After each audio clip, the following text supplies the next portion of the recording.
나이 들어 찾아온 사랑이 달콤한 줄만 알았습니다.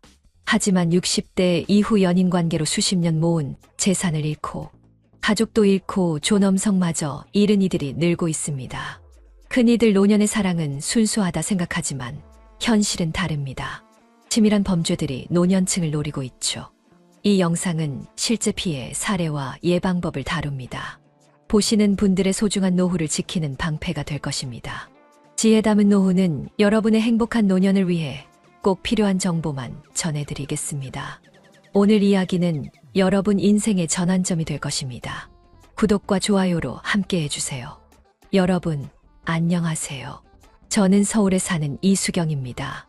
올해 62살입니다. 제 이야기를 시작하기 전에 한 가지 여쭤보고 싶습니다. 여러분은 혹시 인생의 황혼기에 찾아온 사랑이란 말을 들으면 어떤 생각이 드시나요? 아마도 아름답고 낭만적인 이미지가 떠오르실 겁니다. 저도 그랬습니다. 35년을 함께한 남편을 3년 전 하늘나라로 보내고 긴 투병 생활 끝에 홀로 남았을 때 저는 제 인생에 다시는 사랑이란 감정이 찾아오지 않을 거라 생각했습니다. 하지만 운명이란 게 참 이상하죠.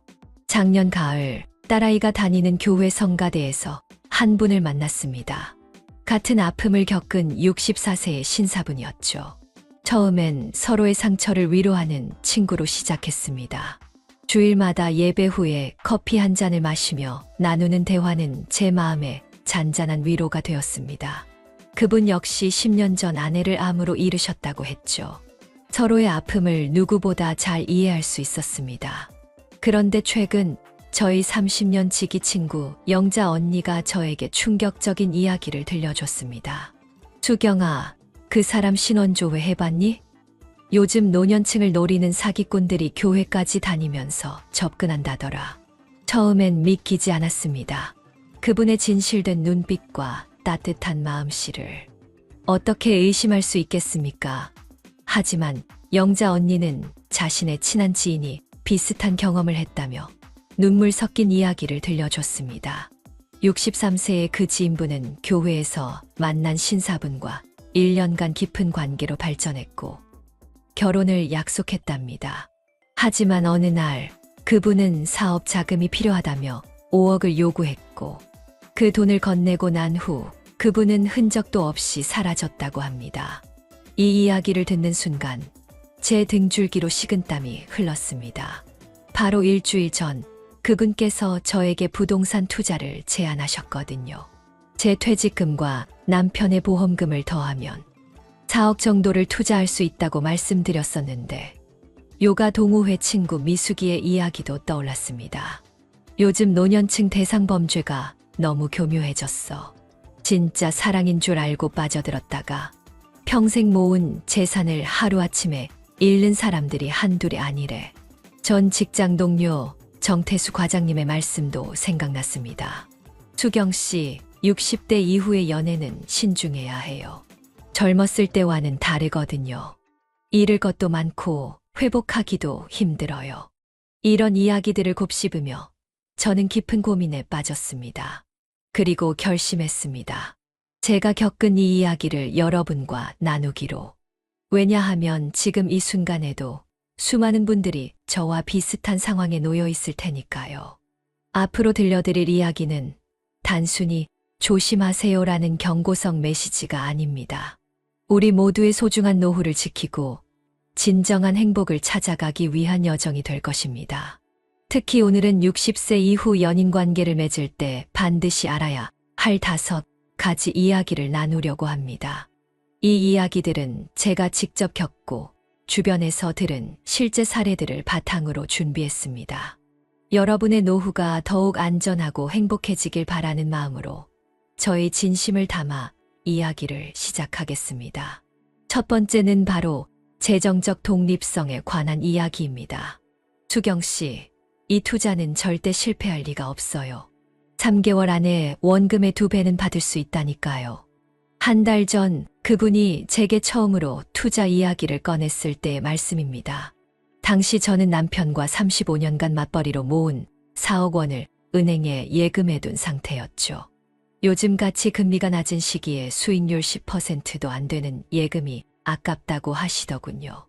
은행 금리로는 물가 상승률도 못 따라가요. 수경 씨 같은 분이 이런 좋은 기회를 놓치면 너무 안타까워서요. 그분의 말씀이 전혀 틀린 건 아니었습니다.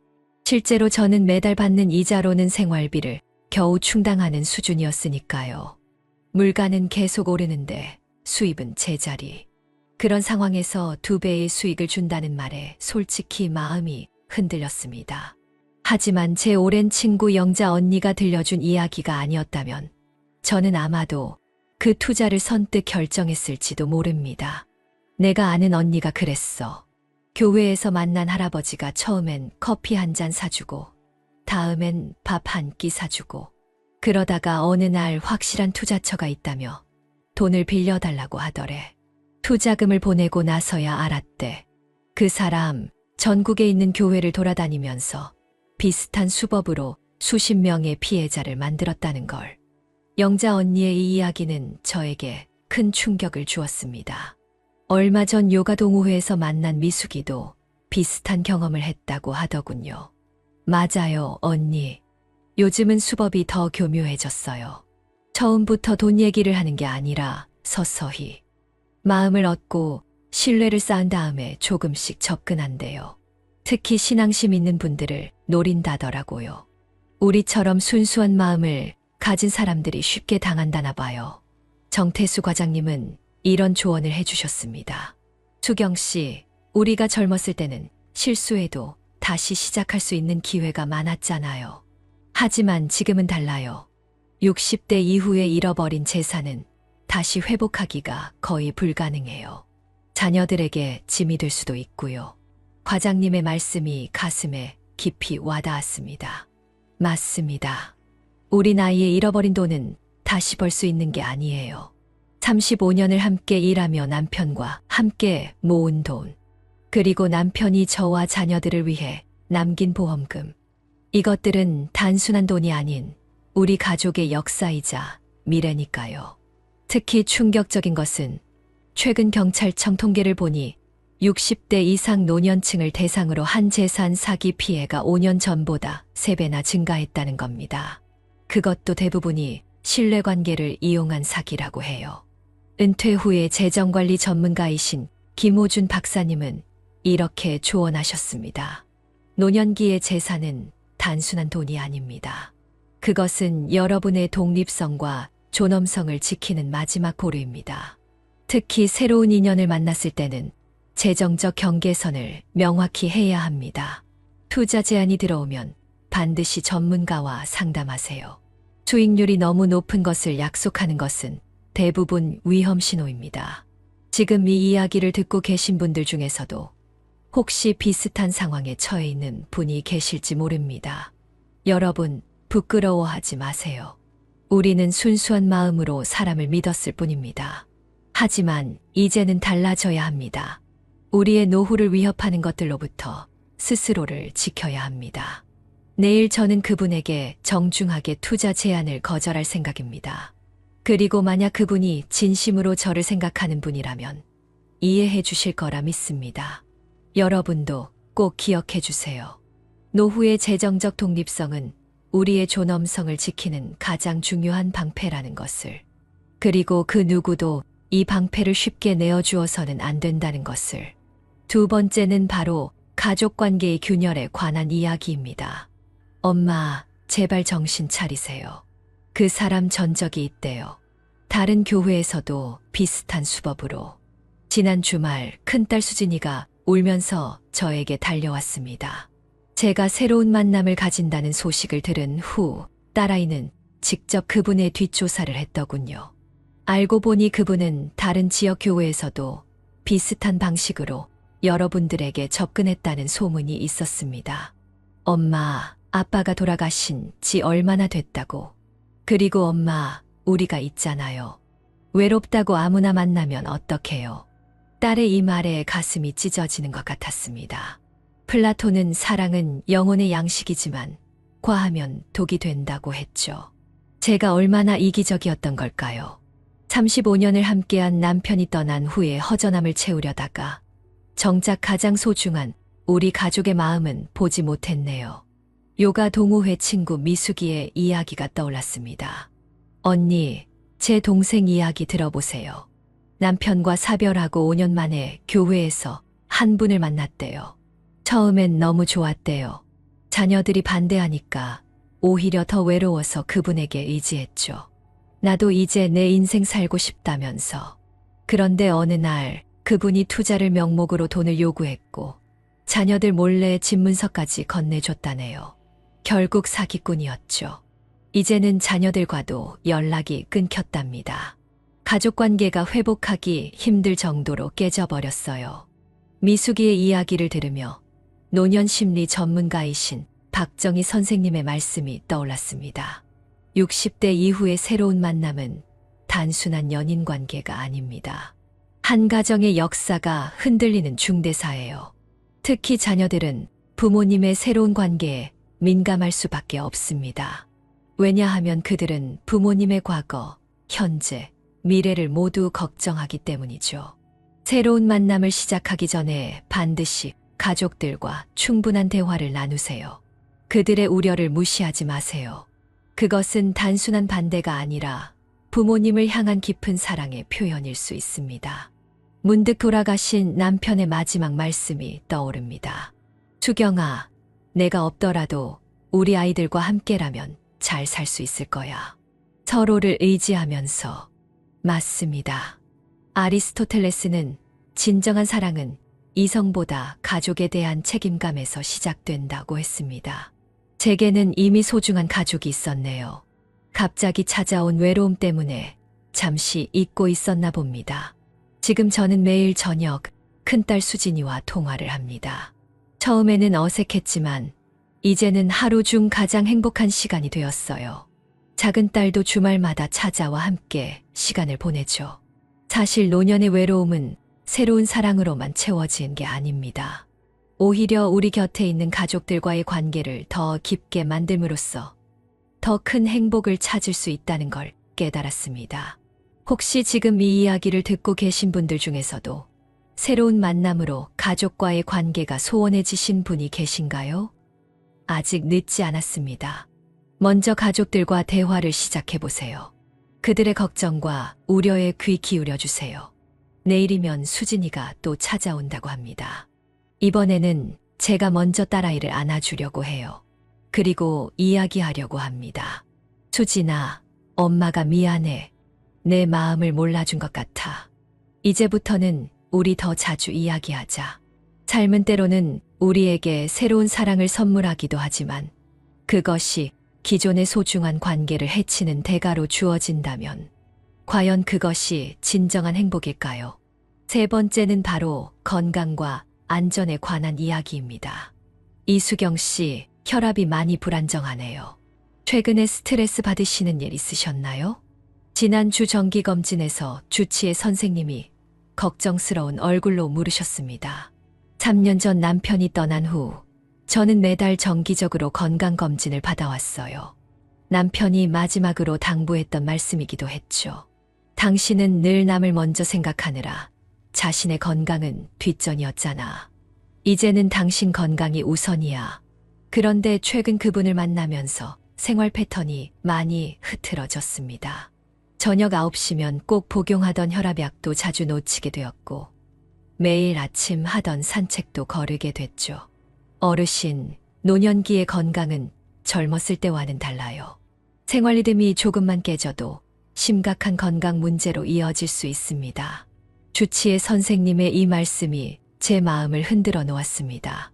동양의 노자도 건강은 최고의 재산이며 만족은 최고의 부자다라고 했다지요. 특히 충격적이었던 건 그분과 처음 저녁 식사를 했던 날이었습니다. 저는 혈압 때문에 저염식을 해야 하는데 그분은 제가 싱겁게 먹는다며 자꾸 간장을 추가하라고 하셨죠. 거절했더니 이 정도는 괜찮다며 제 음식에 직접 간장을 부어버리셨습니다.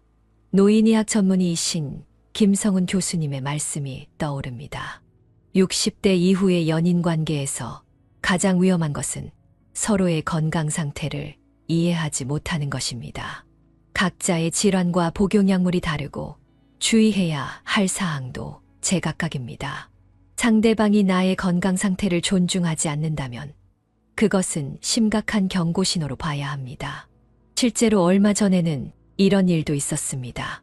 그분이 갑자기 저녁 11시에 전화를 하셔서 지금 만나자고 하시더군요. 제가 늦은 시간이라 나가기 어렵다고 하자 사랑한다면 시간이 문제가 되나요? 라며 서운해 하셨습니다. 그날 밤 저는 잠을 이루지 못했습니다. 혈압약 복용 시간도 놓치고 다음날 아침 병원 진료 예약도 취소해야 했죠. 그제서야 깨달았습니다. 이것은 사랑이 아닌 통제였다는 것을. 소크라테스는 건강한 신체에 건강한 정신이 깃든다고 했습니다. 하지만 그분과의 관계는 제 신체적 건강뿐만 아니라 정신적 건강까지 위협하고 있었네요. 생각해보면 남편은 달랐습니다. 제가 약 먹을 시간이 되면 먼저 챙겨주었고 음식 조절도 늘 함께 해주었죠. 그것이 진정한 사랑이었던 것 같습니다. 혹시 여러분도 이런 경험 있으신가요? 새로운 만남 때문에 자신의 건강 관리가 소홀해지진 않으셨나요?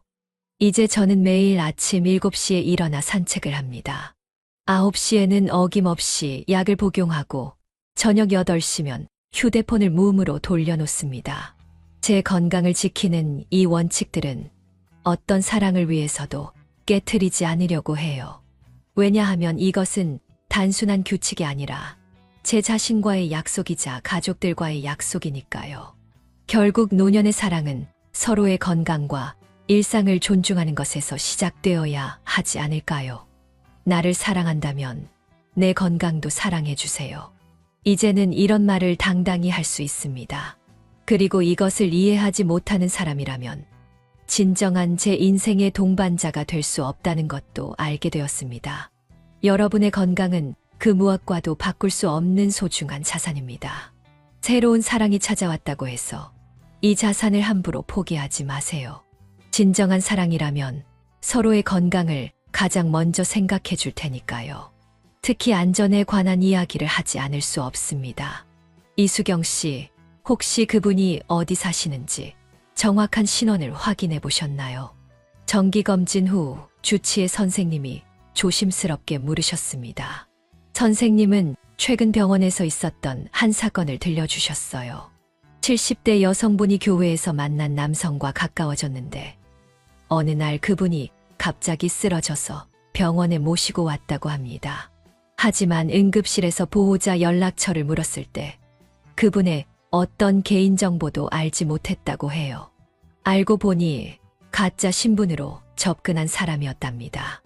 요즘은 노인분들을 노리는 범죄가 너무 교묘해져서 특히 독거 여성분들이 주요 타깃이 되시더라고요. 이 말씀을 듣는 순간 등골이 오싹해졌습니다. 그동안 저는 그분의 진짜 모습을 얼마나 알고 있었을까요? 매주 교회에서 만나고 가끔 근처 카페에서 차를 마시는 것이 전부였습니다. 그분의 집은 어디 있는지, 정확한 직업은 무엇인지, 정작 중요한 것들은 하나도 모르고 있었네요. 공자는 사람을 알려거든 그의 행실을 보라고 했습니다. 그런데 저는 그분의 실제 행실은 보지 못한 채 보여주고 싶어 하는 모습만 보고 있었던 걸까요? 더 충격적인 것은 최근에 있었던 일입니다. 그분이 갑자기 저녁 늦게 집에 잠깐 들르고 싶다고 하셨어요. 다행히 그때 큰딸이 저희 집에 있어서 거절할 수 있었지만 만약 제가 혼자였다면 어떻게 됐을까요? 생각해보면 이상한 점들이 많았습니다. 휴대폰 번호는 있지만 집 전화번호는 모르고 만날 때마다 현금만 사용하시고 자녀분들 이야기만 나오면 슬쩍 화제를 돌리시곤 했죠. 동양의 노학자 맹자는 사람의 본성은 선하다고 했지만 동시에 경계하지 않으면 악에 물들 수 있다고도 했습니다. 우리 나이에는 순수한 마음만으로는 부족한가 봅니다. 얼마 전 뉴스를 보니 노인을 대상으로 한 범죄가 5년 새 2배나 증가했다고 합니다. 특히 신분을 속이고 접근해서 신뢰관계를 형성한 뒤 범죄를 저지르는 케이스가 많다고 해요. 더구나 우리 나이대는 위급한 상황이 생겼을 때 대처 능력이 젊었을 때보다 떨어집니다. 그래서 사전에 안전을 철저히 챙기는 것이 더욱 중요하죠. 이제는 저도 원칙을 정했습니다. 새로운 만남은 반드시 공공장소에서만 하기. 상대방의 신원과 연락처를 가족들과 공유하기. 저녁 8시 이후의 만남은 거절하기. 중요한 개인정보나 금융정보는 절대 공유하지 않기. 이런 원칙들이 때로는 과하게 느껴질 수도 있습니다. 하지만 이것은 저 자신과 가족들을 위한 최소한의 안전장치라고 생각합니다. 엄마, 이제는 약속해 주세요. 낯선 사람 만날 때는 꼭 저희한테 먼저 알려주시고 위치 공유도 해 주시겠다고. 큰딸의 이 부탁을 들으며 마음이 찡했습니다. 제가 조심하는 것은 저 하나만의 안전이 아니라 우리 가족 모두의 평안을 지키는 일이니까요. 여러분, 사랑은 아름답습니다. 하지만 그 사랑이 우리의 안전을 위협하는 것이라면 그것은 진정한 사랑이 아닐 것입니다. 부디 여러분 모두 건강하고 안전한 노년을 보내시기를 바랍니다. 네 번째는 바로 심리적 의존과 자존감 이야기입니다. 이수경 씨는 정말 좋은 분이세요. 따뜻하고 현명하시고 제가 많이 의지하게 되네요. 처음 그분이 이런 말씀을 하셨을 때 솔직히 기뻤습니다. 35년간의 결혼 생활에서 남편은 늘 제게 의지하는 편이었거든요. 나도 이제 누군가에게 기댈 수 있구나 하는 생각이 들었죠. 하지만 시간이 지날수록 그분의 의지는 점점 더 무거워졌습니다. 수경 씨가 없으면 난 못 살 것 같아요. 하루라도 안 보면 가슴이 터질 것 같고 다른 사람들은 날 이해 못해요. 수경 씨만이 내 마음을 알아주는 것 같아. 우리 더 자주 만나요. 하루에 한 번은 봐야 할 것 같은데. 처음에는 그저 낭만적인 고백처럼 들렸던 말들이 어느새 저를 옥죄는 밧줄이 되어 있었습니다. 오늘은 좀 쉬고 싶어요. 라고 말씀드리면 그럼 전화라도 해주세요. 라고 하시고 다음에 봐요. 라고 하면 나를 피하는 거예요? 라며 서운해 하셨죠. 심리학자 칼 융은 과도한 의존은 상대방의 자아를 집어삼키는 독이라고 했습니다. 그 말씀이 이제야 가슴에 와닿습니다. 특히 결정적이었던 것은 한 달 전의 일입니다. 큰딸 수진이의 생일이어서 저녁 식사 약속이 있다고 말씀드렸더니 가족은 원래 있는 거고 나는 새로 생긴 사람이잖아요. 나를 더 신경 써주셔야 하는 거 아닌가요? 그리고 수경 씨, 솔직히 말해서 요즘 나한테 너무 냉정한 것 같아요. 내가 뭐 잘못했나요? 그 순간 저는 깨달았습니다. 이것은 사랑이 아닌 집착이라는 것을. 노년심리 전문가이신 정현주 박사님의 말씀이 떠올랐습니다. 60대 이후의 외로움은 때로는 우리를 지나친 의존적 관계로 이끌 수 있습니다. 특히 배우자를 잃은 후의 공허함을 새로운 사람에 대한 집착으로 채우려 할 때가 많죠. 하지만 이는 결국 양쪽 모두에게 상처가 됩니다. 건강한 관계란 서로의 독립성을 인정하면서도 적절한 거리를 유지하는 것입니다. 문득 남편과의 추억이 떠올랐습니다. 그는 늘 제게 이렇게 말했죠. 수경아, 당신은 혼자서도 충분히 행복할 수 있는 사람이야. 그게 내가 당신을 사랑하는 이유 중 하나야. 그렇습니다. 저는 혼자서도 충분히 행복할 수 있는 사람이었습니다. 그런데 언제부터인가 그것을 잊고 있었네요. 잃어버린 자존감을 되찾기 위해 저는 조용히 제 삶을 돌아보기 시작했습니다. 35년간 전문 간호사로 일하며 수많은 생명을 돌봤고 두 딸을 훌륭하게 키워냈으며 남편의 투병 생활을 끝까지 함께 했습니다. 제 인생에는 자부심을 가질 만한 순간들이 충분했는데 왜 누군가의 인정과 애정에 그토록 목말라 있을까요? 공자는 자신을 존중하지 않는 사람은 타인에게서 존중받을 수 없다고 했습니다. 그 말씀처럼 저는 제 자신을 충분히 존중하지 않았던 것 같습니다. 요즘 저는 매일 아침 거울을 보며 이렇게 되뇌입니다. 이수경 씨, 당신은 충분히 가치 있는 사람입니다. 당신의 행복은 누군가에게 의존하지 않아도 됩니다. 그리고 제 일상도 조금씩 변화시켰습니다. 새벽에는 공원을 산책하며 하루를 시작하고 오전에는 도서관에서 읽고 싶었던 책들을 읽습니다. 주 3회는 수영장에서 아쿠아로빅을 하고 주말에는 동네 노인정에서 장기자랑 봉사도 합니다. 무엇보다 가장 큰 변화는 더 이상 외로움을 두려워하지 않게 된 것입니다.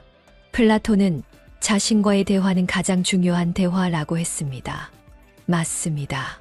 때로는 혼자 있는 시간이 누군가와 억지로 함께하는 시간보다 더 의미 있을 수 있다는 걸 깨달았습니다. 엄마, 요즘 훨씬 더 행복해 보여요. 전에는 뭔가에 쫓기는 것 같더니 큰딸 수진이가 어제 저에게 한 말입니다. 그래요. 더 이상 누군가의 연락을 기다리며 불안해하지 않아도 됩니다. 제 하루의 가치는 그런 것으로 결정되지 않으니까요. 지금 이 이야기를 듣고 계신 분들 중에도 혹시 비슷한 고민을 하시는 분이 계신가요? 새로운 만남이 여러분의 삶을 더 풍요롭게 만들어주는 것이 아니라 오히려 여러분의 자존감을 갉아먹고 있지는 않은가요? 진정한 사랑은 서로를 옥죄는 것이 아니라 서로의 독립성을 인정하고 존중하는 것에서 시작됩니다. 특히 우리처럼 인생의 긴 여정을 걸어온 이들에게는 자존감이야말로 가장 소중한 동반자가 아닐까요? 그래서 저는 이제 새로운 원칙을 세웠습니다. 나를 불안하게 만드는 관계는 과감히 정리하기. 하루에 한 번은 나 자신을 칭찬하기. 매주 새로운 취미나 활동에 도전하기. 나만의 시간을 소중히 여기기. 이것은 이기적인 게 아닙니다. 오히려 제 자신을 사랑하고 존중하는 것이야말로 다른 이들과 건강한 관계를 맺을 수 있는 첫걸음이라고 믿습니다. 노년의 사랑은 젊은 시절의 그것과는 달라야 합니다. 서로를 소유하려 하기보다는 서로의 인생을 응원하고 지지하는 동반자가 되어야 하지 않을까요? 나이 들어 찾아온 사랑이 때론 위험할 수 있다고 말씀드렸지만 그렇다고 모든 만남을 두려워할 필요는 없습니다. 다만 그 사랑이 우리의 자존감을 해치는 것이 아닌지, 우리를 지나치게 의존적으로 만드는 것은 아닌지 늘 경계하고 살펴보아야 할 것 같습니다. 우리에게는 아직 많은 날들이 남아 있습니다. 그 날들을 누군가에 대한 집착으로 채우기보다는 자신을 사랑하고 가꾸는 시간으로 만들어가는 것. 그것이 진정한 행복으로 가는 길이 아닐까요? 5번째는 바로 노년의 성과 육체적 관계에 관한 이야기입니다. 이 주제를 꺼내기가 많이 부끄럽습니다만 여러분과 꼭 나누고 싶은 이야기입니다. 이수경 씨, 우리 이제 부부가 되는 거 어떠세요? 서로 육체적으로도 더 가까워질 수 있잖아요. 그분이 처음 이런 제안을 했을 때 솔직히 많이 당황스러웠습니다. 만난 지 겨우 3개월. 게다가 남편과의 35년 결혼 생활에서도 늘 조심스러웠던 주제였는데요. 그날 밤 잠을 이루지 못하고 많은 생각을 했습니다. 노년의 성승이란 무엇일까? 우리 나이에 새로운 육체적 관계를 시작한다는 건 어떤 의미일까? 단순히 부끄러워서가 아니었습니다. 60대 이후의 몸은 젊었을 때와는 많이 다르니까요. 더구나 저는 3년 전 남편의 투병을 지켜보며 인간의 육체가 얼마나 연약한 것인지 뼈저리게 경험했습니다. 노년학 전문가이신 김서연 박사님의 말씀이 떠올랐습니다. 60대 이후의 성적 관계는 매우 신중해야 합니다. 단순히 도덕적 문제가 아니라 건강과 직결되는 문제이기 때문입니다. 특히 서로의 건강 상태나 질환에 대해 충분히 알지 못한 상태에서의 성적 관계는 매우 위험할 수 있습니다. 실제로 얼마 전 뉴스에서는 노년층의 성매개 감염병이 증가하고 있다는 보도도 있었죠. 젊은 시절과 달리 우리 나이대는 면역력도 약해지고 회복도 더딥니다.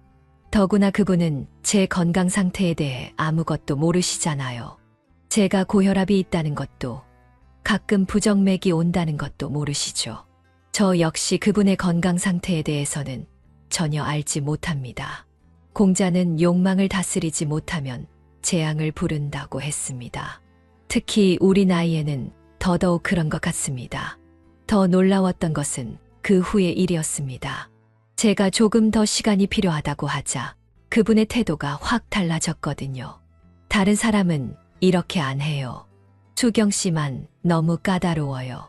나이가 있으신데 그렇게 쭈뼛거리시면 어떡해요? 서로 사랑한다면 자연스러운 거 아닌가요?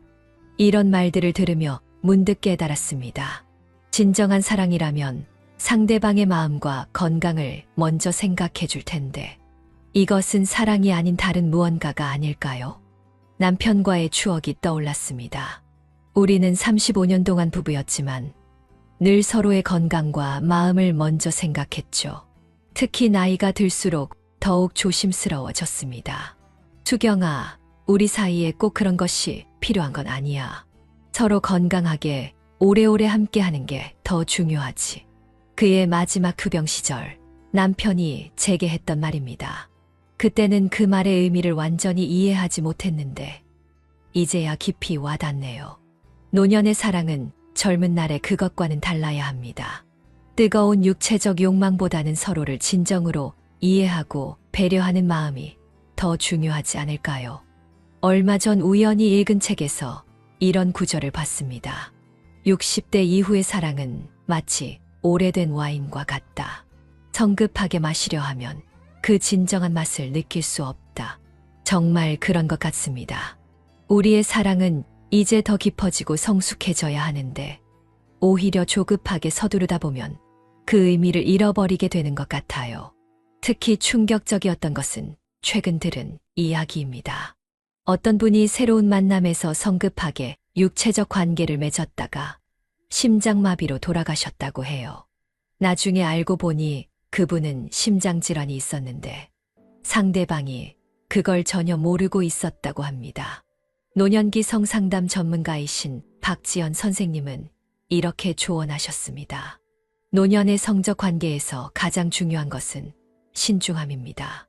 서로의 건강 상태를 충분히 알고 의사와의 상담도 필요하며 무엇보다 서로를 진정으로 이해하고 신뢰하는 시간이 선행되어야 합니다. 조급한 마음에 이뤄진 관계는 큰 위험을 초래할 수 있습니다.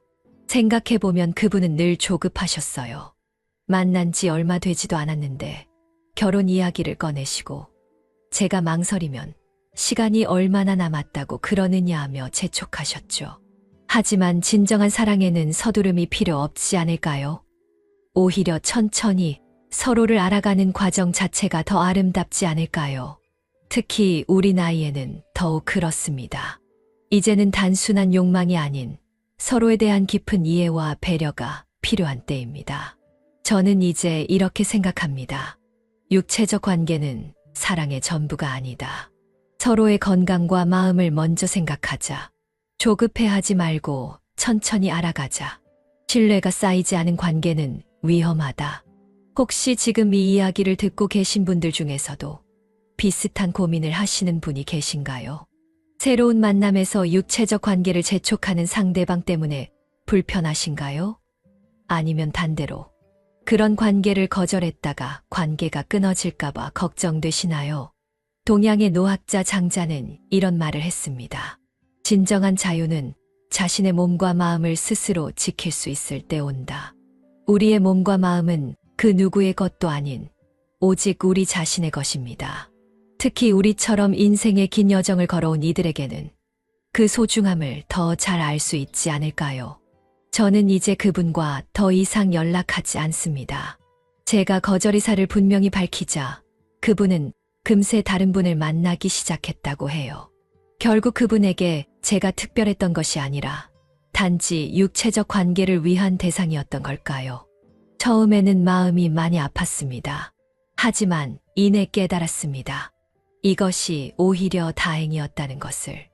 만약 그분의 재촉에 못 이겨 서둘러 관계를 맺었다면 아마 더 큰 상처를 받았을 테니까요. 노년의 성은 결코 부끄러운 것이 아닙니다. 다만 그것은 충분한 신뢰와 이해, 그리고 서로에 대한 깊은 배려가 전제되어야 합니다. 특히 우리 나이에는 더욱 그렇습니다. 젊었을 때와는 달리 작은 실수도 큰 위험이 될 수 있으니까요. 이제 저는 매일 아침 거울을 보며 이렇게 다짐합니다.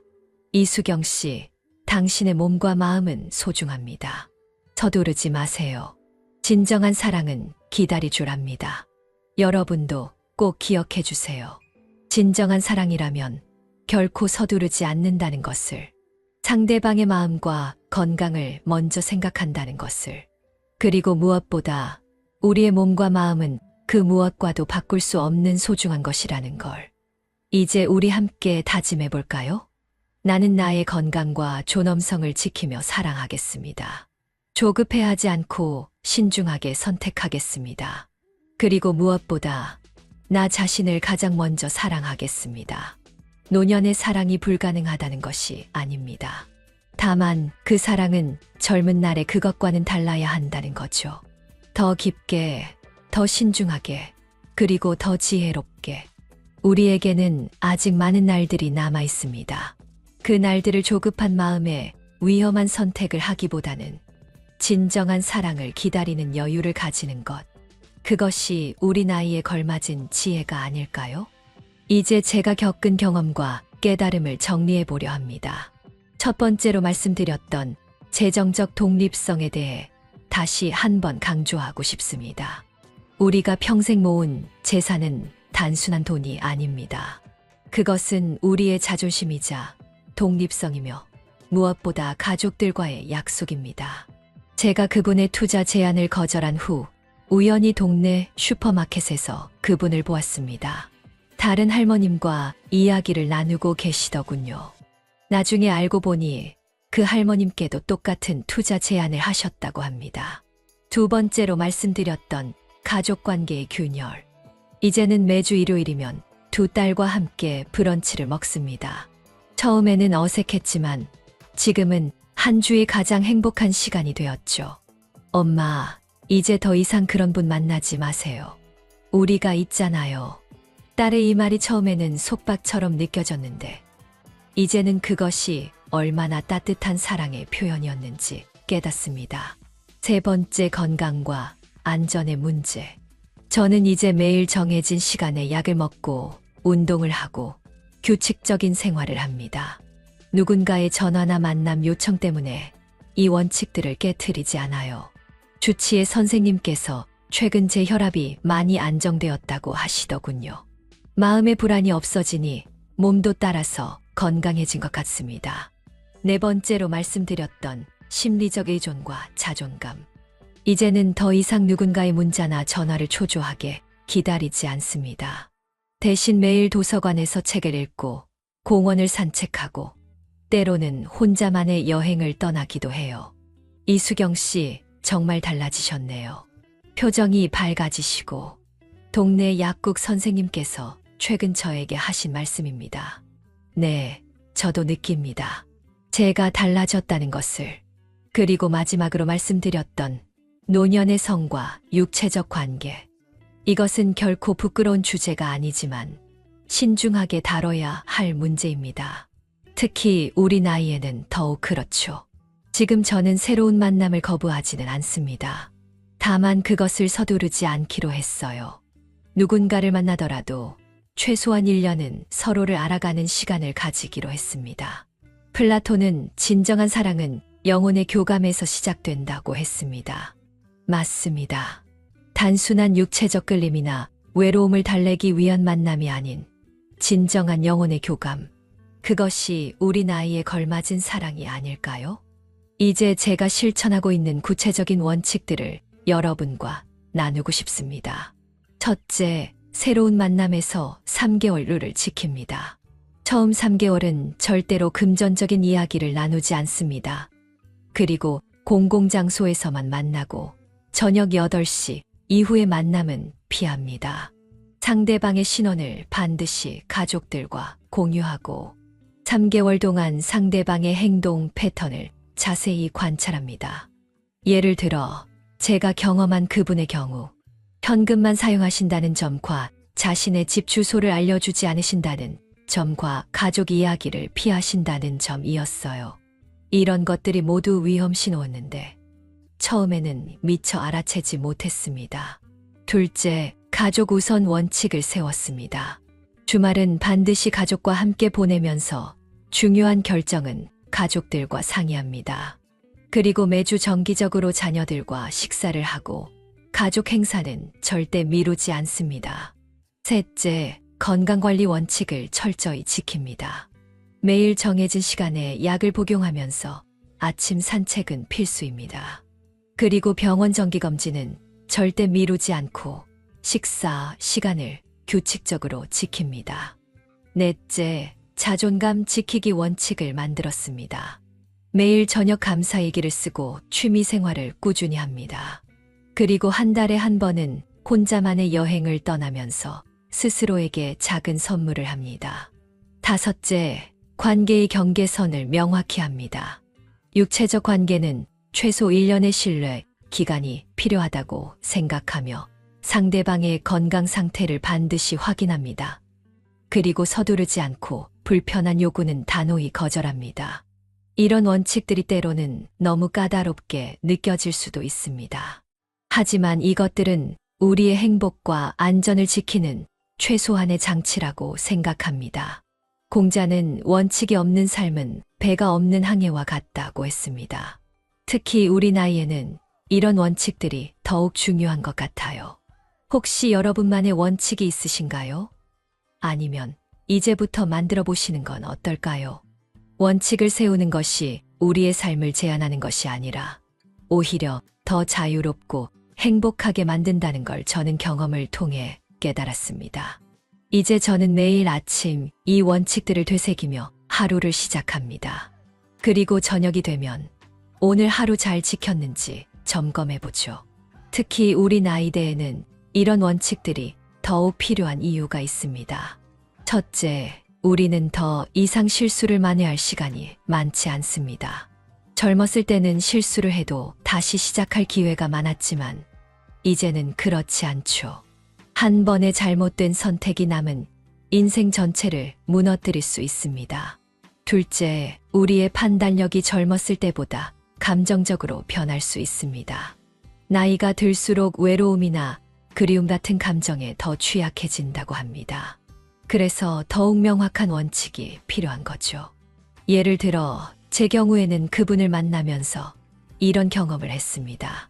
수경 씨, 오늘 제가 준비한 저녁 식사를 꼭 함께 하고 싶은데 분명 원칙상 저녁 8시 이후의 만남은 피하기로 했는데 그날따라 마음이 흔들렸어요. 이번 한 번쯤이야 라는 생각이 들더군요. 다행히 그때 큰딸이 전화를 해서 흔들리는 마음을 다잡을 수 있었습니다. 나중에 알고 보니 그날 밤 그분은 다른 분과도 같은 제안을 하셨다고 해요. 노년심리학자 김현중 박사는 이렇게 말씀하셨습니다. 나이가 들수록 우리의 감정은 더욱 섬세해지고 예민해집니다. 이것은 축복이자 동시에 위험이 될 수 있죠. 그래서 감정에만 의존하지 않는 명확한 원칙이 필요합니다. 실제로 저는 이런 원칙들을 세운 후 놀라운 변화를 경험했습니다. 더 이상 밤늦게 오는 전화에 가슴이 떨리지 않습니다. 갑작스러운 만남 요청에 당황하지 않습니다. 금전적인 부탁을 받아도 단호하게 거절할 수 있습니다. 그리고 무엇보다 제 자신을 더 단단하게 지킬 수 있게 되었습니다. 매주 수요일 저녁 저는 동네 노인정에서 이런 경험들을 다른 분들과 나눕니다.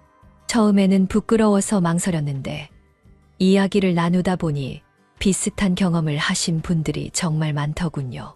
이수경 씨 덕분에 저도 용기를 냈어요. 저를 불안하게 만드는 관계를 정리했답니다. 저도 이제 원칙을 만들어 볼 거예요. 혼자 있는 게 더 낫지 이상한 사람 만나서 속상해하는 것보다. 이런 이야기들을 들을 때마다 가슴이 뭉클합니다. 우리 모두가 비슷한 고민을 하고 있었던 거죠. 이제 마지막으로 우리 모두가 꼭 기억했으면 하는 것들을 정리해 보겠습니다. 이수경 씨, 혼자 사는 게 무슨 의미가 있나요? 같이 살면서 서로 의지하면 되잖아요. 얼마 전 그분이 마지막으로 저에게 하신 말씀입니다. 하지만 이제 저는 압니다. 혼자 산다는 것이 결코 불행이 아니라는 것을. 공자는 인생의 황혼기에는 고요함 속에서 지혜를 찾을 수 있다고 했습니다. 맞습니다. 때로는 혼자만의 시간이 우리에게 더 큰 행복을 가져다 줄 수 있습니다. 우리가 꼭 기억해야 할 것들입니다. 첫째, 우리의 나이는 결코 약점이 아닙니다. 오히려 그동안 살아오며 쌓은 지혜와 경험이 우리의 가장 큰 자산입니다. 이것을 바탕으로 더 현명한 선택을 할 수 있습니다. 둘째, 외로움은 잠시지만 잘못된 선택의 결과는 영원합니다. 순간의 외로움을 달래기 위해 서두른 선택이 우리의 남은 인생을 망칠 수 있습니다. 조금 외롭더라도 신중하게 결정하세요. 셋째, 가족의 걱정은 귀찮은 간섭이 아닙니다. 그것은 우리를 향한 가장 순수한 사랑의 표현입니다. 가족들의 의견을 무시하지 마세요. 넷째, 건강은 무엇과도 바꿀 수 없습니다. 새로운 만남이 우리의 건강한 생활 습관을 해치도록 두지 마세요. 규칙적인 생활과 건강관리가 최우선입니다. 다섯째, 재정적 독립은 우리의 존엄성을 지키는 방패입니다. 평생 모은 재산을 누군가의 달콤한 말 한마디에 잃지 마세요. 투자나 사업 제안은 반드시 전문가와 상담하세요. 이제 나이도 있으신데 라는 말로 시작되는 제안은 대부분 위험합니다. 우리의 나이를 약점으로 이용하려는 사람들을 조심하세요. 돌아가신 남편의 마지막 말씀이 떠오릅니다. 수경아, 당신은 혼자서도 충분히 행복할 수 있는 사람이야. 그걸 잊지 마. 이제야 그 말씀의 의미를 진정으로 이해하게 됩니다. 우리는 혼자서도 충분히 행복할 수 있습니다. 단지 그동안 그 방법을 몰랐을 뿐이죠. 여러분, 우리는 이제 인생에서 가장 지혜로운 시기를 살고 있습니다. 이 시기를 누군가에 대한 의존이나 불안한 관계로 채우지 마세요. 여러분, 오늘도 지혜 담은 노후 채널을 시청해 주셔서 감사합니다. 우리 채널은 앞으로도 노년의 삶에 실질적인 도움이 되는 이야기들을 계속해서 전해드리려고 합니다. 영상이 도움이 되셨다면 구독과 좋아요 버튼을 눌러주세요. 여러분의 작은 관심이 더 좋은 콘텐츠를 만드는 큰 힘이 됩니다. 댓글로 여러분의 경험과 생각도 나눠주세요.